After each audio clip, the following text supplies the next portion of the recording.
கோவை மாவட்டம் பேரூர் பேரூராட்சியில் வள மீட்பு பூங்கா மூலம் திடக்கழிவுகள் விரைவாக மேலாண்மை செய்யப்படுவதால் குப்பை கழிவுகள் தேங்குவது வெகுவாக குறைந்துள்ளது.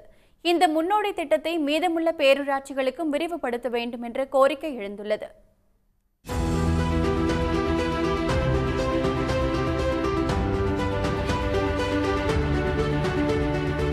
பழமையான பட்டீஸ்வரர் கோயில், நொய்யல் ஆறு படித்துறை, எண்ணற்ற திருமண மண்டபங்கள் என கட்டடங்களாக காட்சியளிக்கும் கோவை மாவட்டம் பேரூர் பேரூராட்சியில் 12,000க்கும் மேற்பட்ட மக்கள் வசித்து வருகின்றனர். இங்குள்ள 15 வார்டுகளில் தினமும் 4 டன் குப்பைகள் சேகரிக்கப்படும் நிலையில் அவை தரம் பிரிக்கப்பட்டு 60 நாட்கள் காத்திருப்புக்கு பிறகு உரமாக்கப்படுகிறது. இதனால் பல இடங்களில் குப்பைகள் தேங்கும் நிலை ஏற்பட்டு வந்தது. இதனை கவனத்தில் கொண்ட பேரூர் பேரூராட்சி நிர்வாகம் தனியார் தன்னார்வ அமைப்போடு சேர்ந்து 35 லட்சம் ரூபாயில் வள மீட்பு பூங்கா என்ற திடக்கழிவு மேலாண்மை பூங்காவை அமைத்துள்ளது. இதனால் 60 நாட்கள் காத்திருந்து உரமாக்கப்படும் கழிவுகளை ஒரே நாளில் உரம் வேறு நீர் வேறாக பிரித்து பேரூராட்சி நிர்வாகம் குப்பைகளை அகற்றி வருகிறது. பிளாஸ்டிக் கவர், பிஸ்கெட் கவரு, அப்புறம் பார்த்தீங்கன்னா பிஸ்லரி பாட்டில் உள்ளே விட்டோன்னா ஒரே நிமிஷத்தில் பவுடர் ஆயிருங்க. இது பவுடர் ஆச்சு அப்படின்னா இது வாங்கறதுக்கு ஒரு நிறுவனம் இருக்குதுங்க. இவங்க கிலோ கணக்கில் வெயிட் போட்டு இந்த குப்பை மக்கும் குப்பையே காசாக்கிறதுக்கு உண்டான ஏற்பாடு எங்கள் பேரூர் பேரூராட்சி பண்ணியிருக்குது. அதே மாதிரி பார்த்தீங்கன்னா உங்களுக்கு மக்கும் குப்பை மக்காத குப்பை சொல்லியிருக்கிறோம். மக்கும் குப்பை அப்படிங்கிறது பார்த்தீங்கன்னா காய்கறி வேஸ்ட்டு. இந்த காய்கறி வேஸ்ட்டுக்கு ஒரு மிஷின் கொடுத்துருக்குறாங்க. இந்த மிஷின் பார்த்தீங்கன்னா காய்கறியில் உள்ளே போட்டு அப்படின்னு கேட்டிங்கன்னா அது உள்ளே போச்சு அப்படின்னு கேட்டால் காய்கறியில் புழிஞ்சு அந்த சாரை தனியாக எடுத்து அந்த காய்கறி தனியாக கொண்டு வந்தது.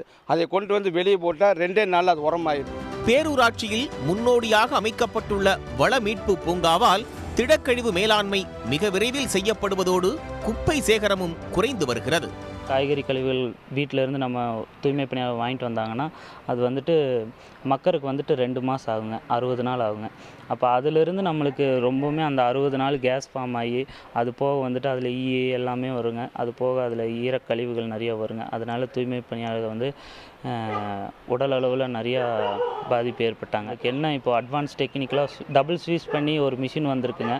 அதிலிருந்து நம்மளுக்கு எப்படி வருதுன்னா உடனுக்குடனே அதில் 24 மணி நேரத்தில் ஒரு காய்கறி கழிவு கொண்டு நம்ம அரைக்கிற மூலிமா பாதிக்கு பாதி அதில் இருக்கக்கூடிய நீர் சத்து எல்லாமே தனியாக எடுத்து அது தனியாக தோட்டத்திற்கும் அது போக நம்ம காய்கறி கழிவு அந்த கசடுகளை நம்ம தனியாக இங்கே இருக்கிற விவசாயிகளுக்கும் மண்ணாக உரமாக கொடுத்துட்ருக்கோம். பேரூர் பேரூராட்சியில் முன்னோட்டமாக மேற்கொள்ளப்பட்டுள்ள திடக்கழிவு மேலாண்மை வளமீட்பு பூங்கா வெற்றியடைந்திருப்பதால் மீதமுள்ள 32 பேரூராட்சிகளிலும் வளமீட்பு பூங்கா அமைத்து குப்பையில்லா மாவட்டமாக கோவையை மாற்ற வேண்டும் என்று பொதுமக்கள் எதிர்பார்க்கின்றனர்.